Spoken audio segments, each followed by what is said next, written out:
கேள்வி களம். வணக்கம் நேயர்களே. தமிழகத்தின் புதிய முதலமைச்சராக திரு ஜோசப் விஜய் இன்று பதவியேற்றிருக்கிறார். இந்த சூழலில் அவரை சுற்றி இருக்கக்கூடிய எதிர்பார்ப்புகள் என்ன, அவரை மையப்படுத்தி இருக்கக்கூடிய விமர்சனங்கள் என்ன என்பது பற்றியெல்லாம் விவாதிக்க நம்மோடு பத்திரிகையாளரும் அரசியல் விமர்சகருமான திரு TSS மணி அவர்கள் இருக்கிறார்கள். வணக்கம் சார். வணக்கம் சார். இப்போ திரு ஜோசப் விஜய் அவர்கள் இன்றைக்கு புதிய முதலமைச்சராக பதவியேற்றிருக்கிறார். ஒரு வரலாற்று திருப்பம், தமிழக வரலாற்றிலேயே முதல் முறையான மிகப்பெரிய மாற்றம் என்றெல்லாம் வர்ணிக்கப்படுகிறது. ஆனால் கூட சில விமர்சனங்களும் கூடவே எழுந்து கொண்டிருக்கிறது. அவர் என்னன்னா 3 முக்கியமான திட்டங்களில் அவர் இன்றைக்கு கையெழுத்திட்டிருக்கிறார்.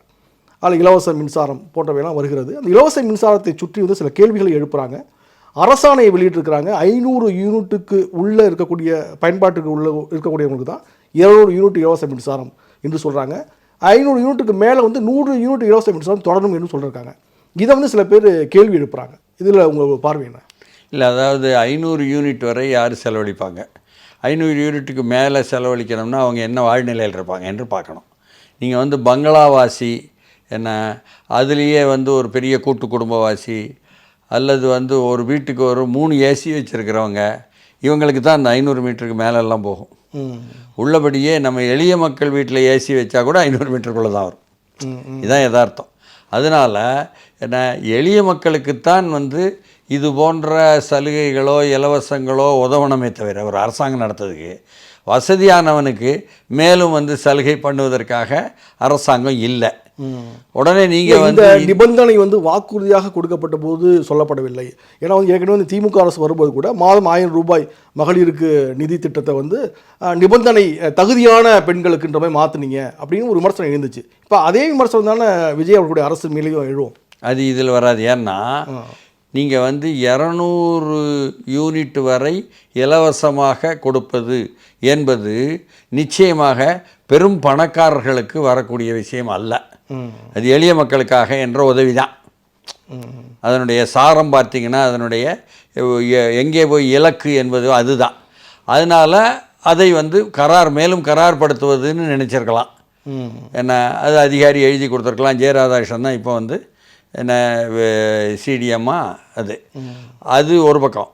இதில் என்ன கேட்கலான்னா, இலவச மின்சாரம் 200 யூனிட் வரைன்னு சொன்னீங்களே வாக்குறுதியில், 2 மாதத்திற்குன்னு ஏன் இப்போ போடுறீங்கன்னு வேணால் கேட்கலாம்.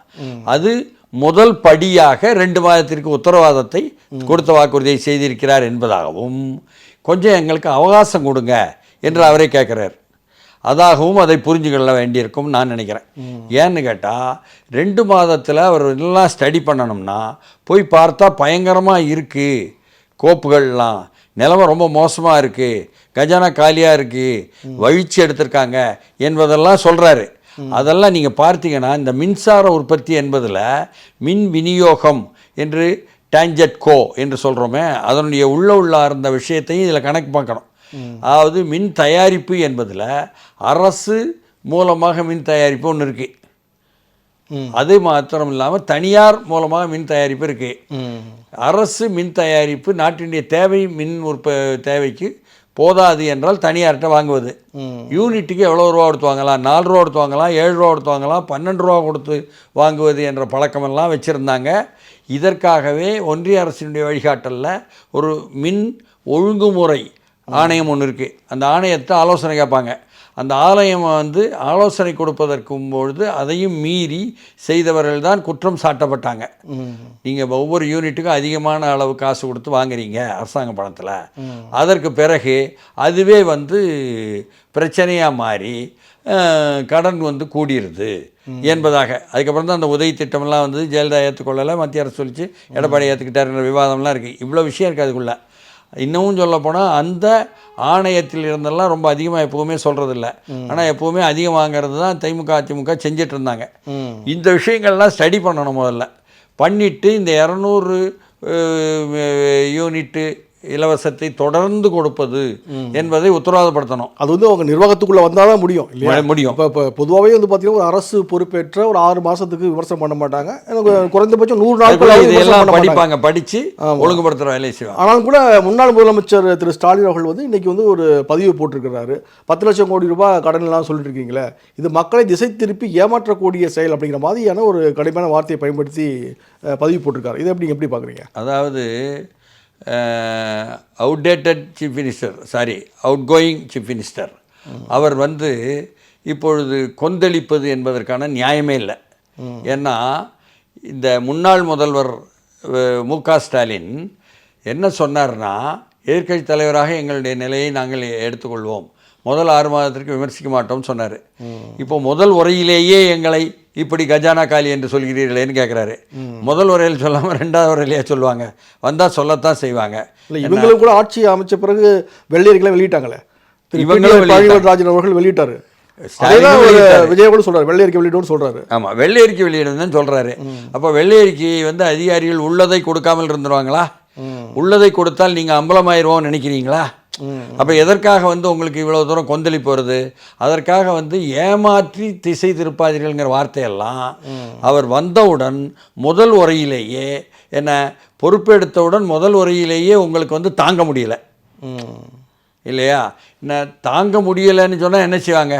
வீடுகளுக்குள்ள டிவி போட்டு உடைப்பாங்க. என்ன அந்த மாதிரி வந்து இவங்க வந்து கருத்தை போட்டு உடைக்கிறாங்க இல்லையா?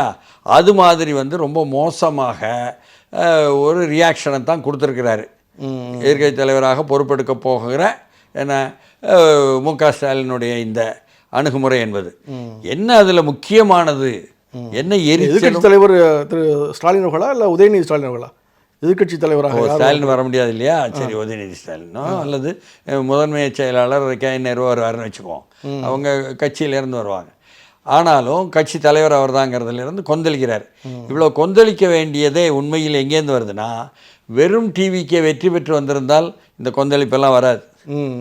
காங்கிரஸ் கட்சியை என்ன அழைத்து கொண்டு டிவிக்கே வந்ததும், குறிப்பாக இந்தியாவினுடைய எதிர்க்கட்சி தலைவரான ராகுல் காந்தியே இன்றைக்கி மோடிக்கு எதிரான ராகுல் காந்தி தான். ஷைன் பண்ணுறது யாருன்னு சொன்னால் இந்தியா கூட்டணியில் ராகுல் காந்தி தான். ஸோ ராகுல் காந்தியினுடைய இளமையும் சுறுசுறுப்பும் என்பது காங்கிரஸ் கட்சி எப்படி வந்து மரியாதையை கூட்டுகிறதோ அதே போல் அவரை அருகே உட்கார வைத்து கொண்டு பதவியேற்பு என்ற தைரியம் இருக்குல்ல, இதுவரை யாருக்கும் வந்ததில்லை. எந்த மாநிலத்திலையும் பார்க்கணும். காங்கிரஸ் கட்சி ஆளுகைக்கு வரக்கூடிய கேரளாவில் போய் உட்காருவார், அதில் வந்து புரிய முடியும். இங்கு உட்காருவது என்பது ரொம்ப தைரியமான ஒரு செயல். இந்த அளவுக்கு வீரதீரமாக இனிமேல் நீங்கள் வந்து மோடியினுடைய பிஜேபியினுடைய பி டீம்லாம் சொன்னால் அருந்துரும், மக்களை சிரிப்பான். திமுக கட்சியை சேர்ந்தவங்களே வந்து பல்ல மூடிக்கிட்டு சிரிப்பாங்க, வாயை மூடியே வந்து ஒரு ஏஐ வீடியோவில் வெளியிட்டாங்க. ரஜினி கமல் மாதிரி வந்து ராகுல் காந்தியும் விஜயும் வந்து கை கோத்துட்டு வர மாதிரியான ஏஐ வீடியோவில் வெளியிட்டு தயார் பண்ணிட்டாங்களா? சரி, அப்போ அதுவும் ராகுலும் ஒரே மகிழ்ச்சியாக உட்காந்துருந்தாரு. மை பிரதர்னா சொல்லி அவர் இவர் சொன்னார். அவரும் நல்ல மகிழ்ச்சியாக உட்காந்துருந்தார். ஒவ்வொருத்தரும் சொல்லும் பொழுதும் செங்கோட்டையும் போய் பேசும்பொழுது இவர் வந்து முன்னாள் அமைச்சர் நம்ம காதில் சொல்கிறாரு தான் சொல்லியிருப்பாரு.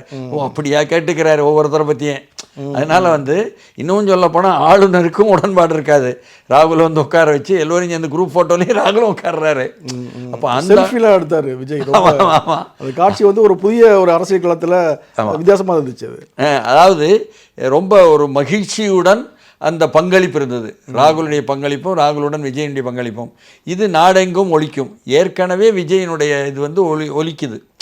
எந்த அளவுக்குன்னு சொன்னால் தென்னிந்தியா முழுக்க விஜய்க்கு செல்வாக்கு என்பதும் அது ராகுலுக்கு பயன்படும் அல்லது காங்கிரஸுக்கு பயன்படும் என்பதும் அடுத்த மக்களவைத் தேர்தலில் கூட ஒரு 100 சீட் அதனால் காங்கிரஸுக்கு வரும் என்பதும் நான் தொடர்ந்து சொல்லி கொண்டிருப்பது. அது வேறு விஷயம். இந்தியா முழுக்கன்னு இப்போ செய்தி வந்திருக்கு. குஜராத்தில் உள்ள ஒரு சீனியர் ஜேர்னலிஸ்ட் சொன்னார்னு சொல்லி ராஜஸ்தானில் உள்ள ஆதிவாசிகள் தலைமை மேற்கொண்டு விஜய் பற்றி தெரிந்து வச்சுருக்காங்க, லிங்க் வச்சுருக்காங்கங்கிற அளவுக்கெல்லாம் போகுது. தேர்தலுக்கு முன்னாடி வந்து இந்த முடிவு எடுக்கல காங்கிரஸ் அப்படிங்கிற மாதிரியான ஒரு கேள்வியை எழுப்புறாங்க.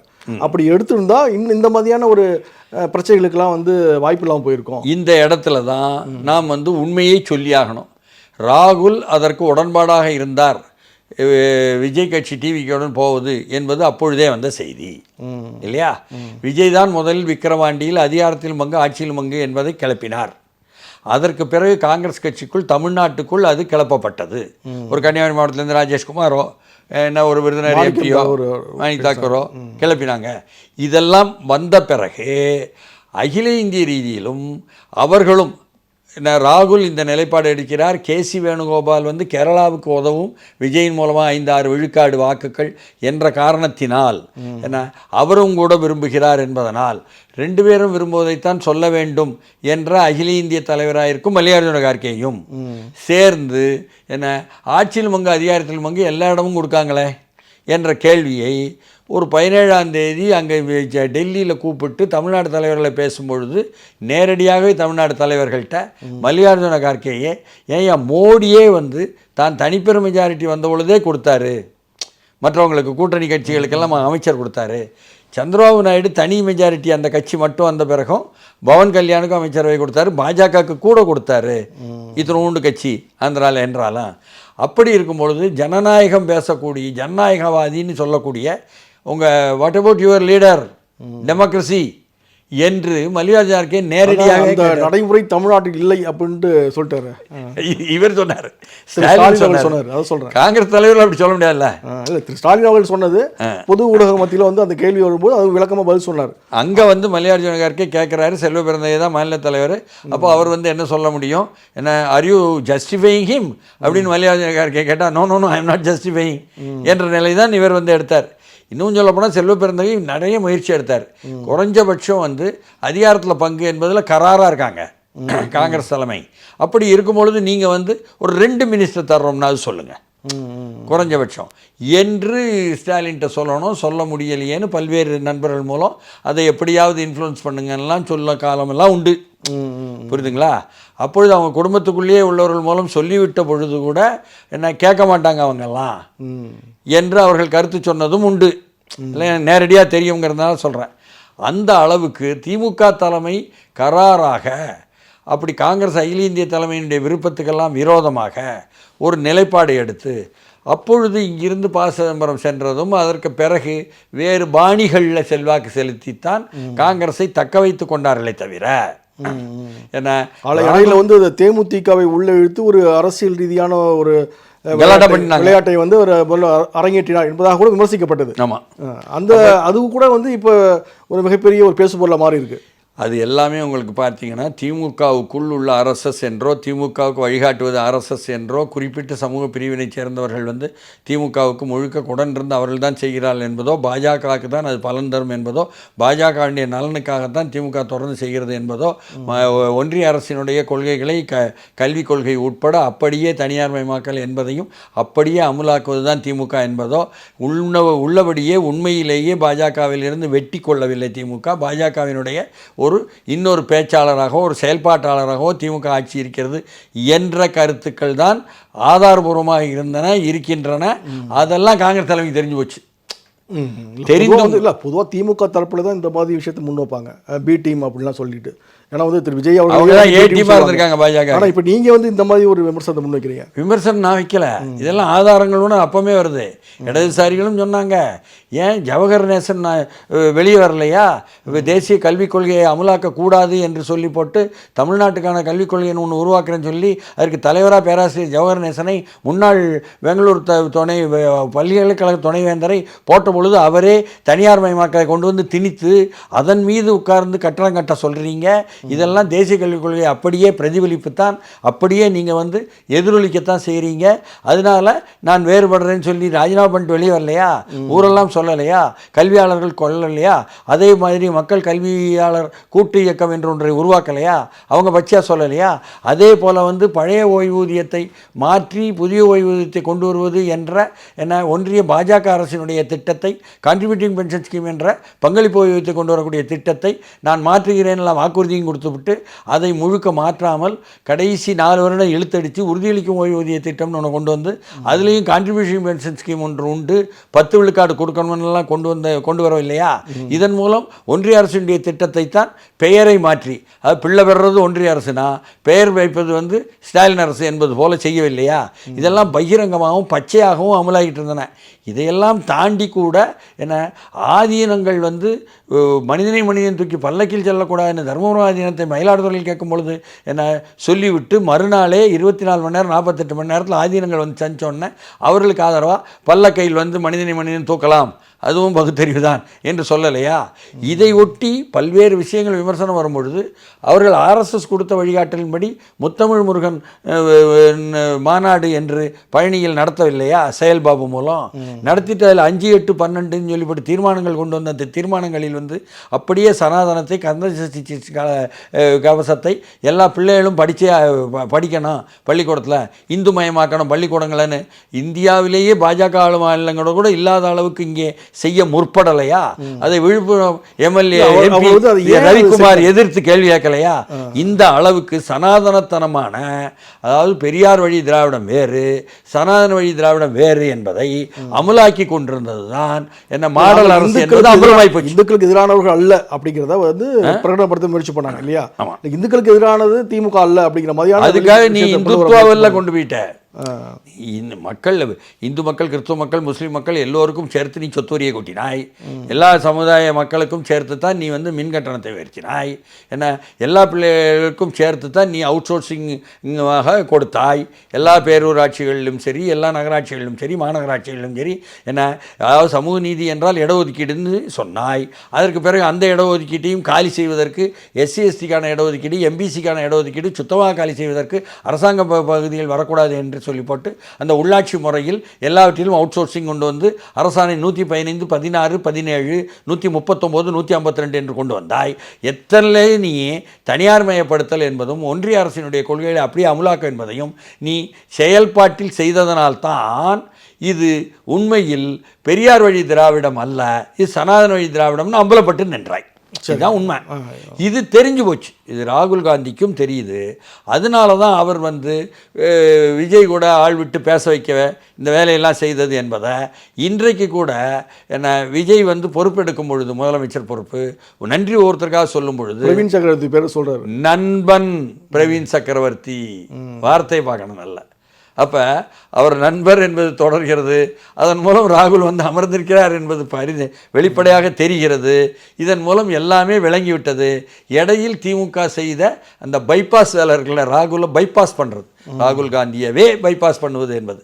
அதனால்தான் அவரால் வந்து உங்களுடன் மேடையில் ஏற முடியல என்ன என்ற சூழலும் நேரடியாக வந்தது. இப்படி எல்லோருக்கும் தெரிந்து விட்டது. ஏன்னா இன்றைக்கி சமூக ஊடகங்கள் இருப்பதனால என்பதனால பச்சையாக தெரியும். எந்த விதத்திலும் வந்து பாஜகவினுடைய கொள்கைகளுக்கோ RSS கொள்கைகளுக்கோ விரோதமாகவோ, அதானியினுடைய பொருட்களை சொத்துக்களை பாதுகாப்பதற்கு விரோதமாகவோ என்ன திமுகவினுடைய மாடல் அரசு போகலை என்பது எல்லாருக்கும் தெரிஞ்சு போச்சு. விஜய் அரசை வந்து ஆரம்பத்திலே விமர்சிப்பது என்பது ஒரு தர்மமாக இருக்காது, ஊடக தர்மமாக இருக்காது, அரசியல் தர்மமாக இருக்காது என்றால் அவங்களே சொன்னாங்க இல்லையா? அவரே தான் சொன்னார், ஸ்டாலின் சொன்னார். ஆனால் இந்த சூழல் வந்து விஜயை எதிர்நோக்கி இருக்கக்கூடிய சவால்களும் வந்து விமர்சிக்கப்படுகின்றன, முன்வைக்கப்படுகின்றன. ஏன்னா வந்து அவர் குறிப்பாக வந்து அவர் அறிவித்த அறிவிப்புகளை வந்து செயல்படுத்துவதற்கு நிதி பற்றாக்குறை ஏற்படும் அப்படின்னாரு. 2500 ரூபாய் நீங்கள் வந்து பணம் கொடுக்கணும்னா கிட்டத்தட்ட வந்து 2 கோடி பெண்கள் இருக்கிறாங்க. 2 கோடி பெண்களுக்கு எப்படி நீங்கள் 2000 ரூபா கொடுப்பீங்க? அந்த திட்டங்கள் 6 சிலிண்டர் அதெல்லாம் கொடுக்கணும்னாக்கா கிட்டத்தட்ட வந்து 1 லட்சம் கோடி ரூபாயை தாண்டி நிதி தேவை. அதுக்கான வருவாய்க்கான ஆதாரங்கள் எதுவுமே இல்லை அப்படிங்கிற மாதிரியான விமர்சனங்கள்லாம் வந்து முன்வைக்கப்படுது. இப்போ விஜய்க்கு இது உண்மையிலே சவாலாக தான் இருக்குமா? அதாவது இதையெல்லாம் திட்டமிட்டு கொடுப்பதற்கு அதிகாரிகள் இருக்காங்க, திட்டமிடுவாங்க என்பது அவர்களுக்கான நேரடி சவால், அவர்கள் கவலை. நமக்கு தெரியாது இங்கேருந்து. ஆனால் ஒன்று நமக்கு தெரியும், என்ன சொன்னாங்க காங்கிரஸ் இந்த ரிஃப்ட் வரும்பொழுது. காங்கிரஸ் தலைமை, அகில இந்திய தலைமையிலிருந்து வந்த செய்தியே நமக்கு தெரியும், தமிழ்நாடு தலைவர்களிடம் பேசிய செய்தியே தெரியும். என்னன்னா ஒவ்வொரு ஆண்டும் பட்ஜெட்டில், தமிழ்நாடு பட்ஜெட்டு 4.5 லட்சம் கோடி, அதில் காவாசி 25 விழுக்காடு என்பது 1.5 லட்சம் கோடி. அது வெளியே தன்னலனுக்காக எடுத்துக்கொண்டு செல்லப்பட்டு விட்டது. ஒதுக்கப்பட்ட பணம் முழுக்க ஒதுக்கப்பட்ட காரியங்களுக்காக, மக்கள் நல்வாழ்வு காரியங்களுக்காக, மக்கள் மேம்பாட்டு காரியங்களுக்காக, தமிழ்நாட்டு வளர்ச்சி காரியங்களுக்காக செலவழிக்கப்படாமல் அந்த 1.5 லட்சம் கோடியை நிப்பாட்டினாலே உங்கள் கையில் 1.5 லட்சம் கோடி வந்துடும். அப்போது அவர்களுக்கு அங்கிருந்து எடுக்க முடிந்தது. அதைத்தான் இது கொள்கை கூட்டணி அல்ல, கொள்ளை கூட்டணி என்ற வார்த்தையை சொன்னார் விஜய் ஒரு இடத்துல சொல்லும்பொழுது. அதனால் இதையெல்லாம் நினைத்து பார்க்கும் பொழுது, ஏன்னா இப்போயே பதவியேற்கும் போது சொல்லியிருக்காரு, தவறு செய்ய விட மாட்டேன், அந்த நினைப்புலாம் விட்டுருங்க அப்படிங்கிற மாதிரி சொல்லிட்டாரு. அதனால தவறு செய்யாமல் இருந்தாலே அதை நிறைவேற்ற முடியும் நீங்கள் சொல்ல வரீங்க. இதுதான் சொல்ல வரேன். அதாவது உடன் இருப்பவர்களையே இப்படியே சொன்னார். என்ன இங்கே ஆடி பார்க்கலாம் அப்படின்னு நினைக்கிற சிந்தனை இருந்தால் எரேஸ் பண்ணிருங்கன்னார். இதை எம்ஜிஆர் கூட சொல்லவில்லை.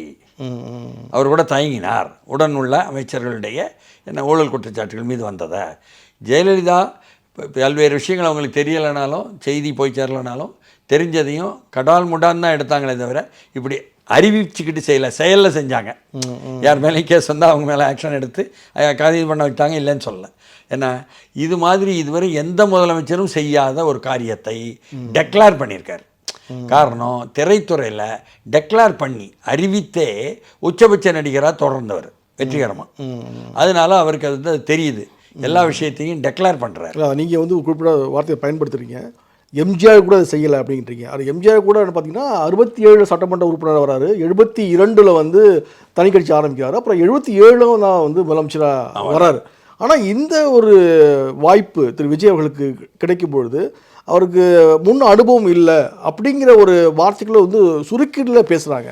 ஆனால் அவரை விட எம்ஜிஆரை விட ஒரு திறமையாக செயல்பட முடியும்னு நீங்கள் நம்புறீங்களா? முடியும், நாளுக்கு நாள். ஏன்னா நாளுக்கு நாள் விவாதங்கள் அதிகம் வரும். ஒன்று, நாளுக்கு நாள் கூர்மையான அனுபவங்கள் கொண்டவர்களாக அதிகாரிகள் இருப்பாங்க. 2, அரசியல் விவாதங்கள் உள்ளதிலையும் அந்த அனுபவங்கள் பெற முடியும். 3, அதனால் நாளுக்கு நாள் கணிதம் எல்லாமே முன்னேறி கொண்டிருக்கிறது. நாளுக்கு நாள் உற்பத்தி சக்திகள் வளர்ந்து கொண்டிருக்கிறது. அதனால் என்ன, நேற்றை விட இன்றைக்கி, இன்னையை விட நாளைக்கு அதிகமாக செய்ய முடியும். இவருக்கு பாப்புலாரிட்டி என்ற பிரபலமும் உள்ளபடியே மிக அதிகமாக இருக்கிறது, எண்ணி பார்க்கவே முடியாத அளவுக்கு. அதெல்லாம் எம்ஜிஆர் கம்பேர் பண்ண முடியாது, கடந்த காலத்தை கம்பேர் பண்ண முடியாது, அதிகமாக இருக்குது என்பது ஒப்புக்கொள்ள. அது நிர்வாகத்தில் எதிரொலிக்குமான்னு கேட்குறேன். ஏன்னா இந்த முடிவு எடுக்கக்கூடிய அதிகாரம் இருக்குல்ல, அதைத்தான் அவர் சொல்கிறாரு. இங்கே ஒரே சென்டர் தான், சரிதானா, வேறெல்லாம் கிடையாது அப்படின்னா, யாராவது என்ன குடும்பத்தினுடைய அதிகாரம்னு சொன்னாங்கன்னா அதில் யாரோ ஒருத்தர் கட்சியிலும் ஆளும் கட்சியிலும் ஆட்சி கட்சியிலும் அரசாங்கத்திலும் இல்லாதவர்கள் கூட முடிவெடுத்தார்கள் என்பதாக கடந்த காலங்களில் பற்றிய விமர்சனங்கள், குற்றச்சாட்டுகள் நிறைய இருக்கு.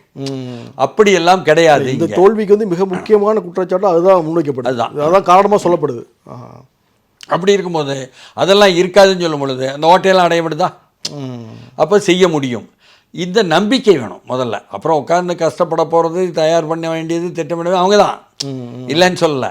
அது எப்படி செய்ய போகிறாங்க, செய்கிறோம்னு சொல்லி அவங்க தான் சொல்லுவாங்க. அவங்களுடைய பிளானிங் கமிஷன் தான் சொல்லும். திட்ட கமிஷன் குழு தான். இதுக்கு முன்னால் திட்டக்குழு இருந்தது 5 ஆண்டா. ஜெயரஞ்சனை முதன்மையாக போட்டாங்க. ஜெயரஞ்சனை துணைத் தலைவராக போட்டிருந்தாங்க திட்ட கமிஷனில். அதற்கு பிறகு என்னாச்சு, அவரை கூடுதல் திட்ட கமிஷன் துணைத் தலைவர் மாற்றி உதயநிதி ஸ்டாலினை கொண்டு போட்டாங்க. உதயநிதி ஸ்டாலினால் என்ன செய்ய முடியும்னு ஒவ்வொருத்தருக்கும் ஒரு மதிப்பீடு உண்டு. உதயநிதி ஸ்டாலின் என்ன செய்து விட்டார் திட்ட கமிஷனில் துணைத் தலைவராக என்பதும் நாடு அறிந்த செய்தி இல்லையா? கடைசி 1 ஆண்டு 1.5 ஆண்டு அப்படி பண்ணிட்டாங்க. அப்போ அந்த நேரத்தில் உள்ள அந்த திட்ட கமிஷன் செய்த வேலைகள் எல்லாமே பரிசீலிக்கப்படுமே. அப்பொழுது யாராவது அதில் தவறு செய்திருந்தால், பொறுப்பில் உள்ளவர்களே தவறு செய்திருந்தால், அவர்கள் சொந்த காரியங்களுக்காக என்ன பொய்யான ரசீதுகள் மூலம் அவர்கள் என்ன தங்கள் சொந்த இடங்களை ரெனோவேட் பண்ணதற்கு பயன்படுத்தி இருந்தால் இதெல்லாம் வெளியே வந்துடும். என்ன அதனால சும்மனாச்சும் ஊரை ஏமாத்துக்காக வார்த்தை ஜாலங்கள், ரிட்டோரிக்ஸ், மாடல் அரசுன்னு சொன்னதெல்லாம் அம்பலமாய் கொண்டிருக்கக்கூடிய காலம் இப்பொழுது வரப்போகிறது. சரிங்க. இப்போ இந்த ஒரு அரசியல் திருப்பத்தில் மிக முக்கியமான பங்களிப்பு செய்தவர்கள் வரிசையில் பார்த்தீங்கன்னா இடதுசாரிகள், விடுதலை சிறுத்தைகள்லாம் வராங்க. ஆனால் காங்கிரஸ் கட்சி தெளிவாக சொல்லிவிட்டது, கூட்டணி தாவேகவுடன் தான். இந்த நிலைப்பாட்டில் மட்டுமில்லை, உள்ளாட்சி தேர்தலையும் சரி, நாடாளுமன்ற தேர்தலையும் அப்படின்ற மாதிரியான ஒரு அறிவிப்பை வெளியிட்டாங்க. ஆனால் இடதுசாரிகளும் விசிகாவும் ஐயுஎம்எல் போன்ற கட்சிகளும் என்ன செய்கிறாங்கன்னா, திமுக கூட்டணியில் நாங்கள் இருக்கோம், ஆதரவு மட்டும்தான் அப்படிங்கிற மாதிரியான ஒரு நிலைப்பாடை எடுத்துருக்காங்க. இது எப்படி இது ஒரு ரொம்ப குழப்பமாக இருக்காது? இல்லை, அதுலேயும் நீங்கள் பிரியுங்க. சிபிஎம் என்ற இடதுசாரி கட்சி, சிபிஐ என்ற இடதுசாரி கட்சி. விசிகா என்ற கட்சி, அதே மாதிரி வந்து இந்திய யூனியன் முஸ்லீம் லீக் என்ற கட்சி. இதில் இந்திய யூனியன் முஸ்லீம் லீக்கும் விசிகாவையும் தவிர மார்க்சிஸ்ட் கட்சியும் சிபிஐ கட்சியும் அவருடைய தலைவர்கள், அதாவது மார்க்சிஸ்ட் கட்சியினுடைய அகில இந்திய பொதுச் செயலாளரான தோழர் பேபி, இங்கே இந்திய கம்யூனிஸ்ட் கட்சிக்கு மாநில செயலாளரான வீரபாண்டியன், 2 பேரும் பகிரங்கமாகவே எங்களை வந்து அதிமுக அரசாங்கத்தை ஆதரிக்க சொல்லி, அதை திமுக ஆதரிக்கும், நீங்களும் ஆதரிக்க வேண்டும், அவர்களுக்கு வாக்களிக்க வேண்டும், அந்த வந்து நம்பிக்கையை ஏற்படுத்த வேண்டும் அவர்களுடைய ஆட்சிக்கு என்று சொல்லி கேட்டார். மறுநாள் வந்து ஒரு விளக்கத்தை, வேற குழப்பமான விளக்கத்தை கொடுத்தாங்களே. குழப்பமான விளக்கத்தை கொடுத்தாலும் முதல் நாள் சொன்னது இந்தியா டுடே உட்பட எல்லாத்துலேயும் வெளியே வந்துருச்சுல்ல. அப்புறம் 2வது நாள் சொல்லும்போது வீரபாண்டியன் சொன்னதை மறுபடியும் ஒன்று மாற்றி சொல்லலையே. பேபியை வேணா அவங்க கட்சிக்குள்ளே இன்ஃப்ளூயன்ஸ் பண்ணி நாங்கள்லாம் மாநிலத்தில் நல்லா இருக்கோம், அவர் கூட உறவு நல்லா இருக்கோம், அதனால நீங்கள் வந்து ரொம்ப தாக்கி சொல்ல வேண்டாம் என்று சொன்னதுனால நான் அப்படி சொல்லலைன்னு சொன்னாலும் என்ன, அவர்கள் இப்படி வற்புறுத்தினார்கள், அதனால தான் சொன்னார். ஆனால் விசிகா தலைவர் என்ன சொன்னார்னா, குடியரசுத் தலைவர் ஆட்சி வந்துவிடக்கூடாது என்பதற்காக ஆதரவு கொடுத்தோம். புரியுதுங்களா? வித்தியாசம் இருக்குது ரெண்டுக்கும். ஏன்னா இந்திய யூனியன் முஸ்லீம் லீக் தலைவர் என்ன சொன்னார், கண்ணை மூடிக்கொண்டு ஆதரிப்பேன் அவர் என்ன சொன்னாலும் முதல்ல சொன்னார்.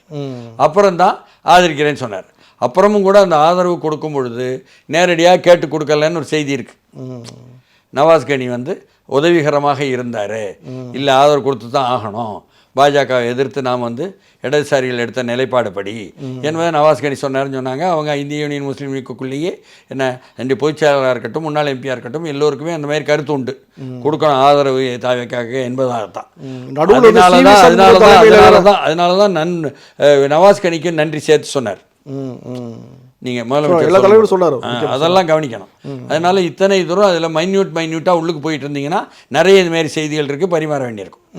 எது எப்படி இருந்தாலும் என்ன, இந்த ஆதரவு என்பது 120 பேர் ஆதரவு என்பது இப்பொழுதைக்கு என்ன, இடையில சிவி சண்முக தலைமையில் ஏதோ சில எம்எல்ஏக்கு வரப்போறாங்க அப்படிங்கிற மாதிரிலாம் வந்து நிரந்தரமாக 5 ஆண்டுகளுக்கு அப்படி ஒன்ற நிகழ்வு நடக்குமானால் நிரந்தரமாக 5 ஆண்டுக்கு ஒரு நிலையான ஆட்சிக்கு ஒரு உத்தரவாதத்தை கொடுக்கும். சரிங்க, நாளைக்கு சார் இந்த நிகழ்ச்சியை கலந்து கொண்டு பல்வேறு தகவல்கள் சொன்னீங்க. வசத்துறை சார் நன்றி சார். நன்றி. கேள்வி களம்.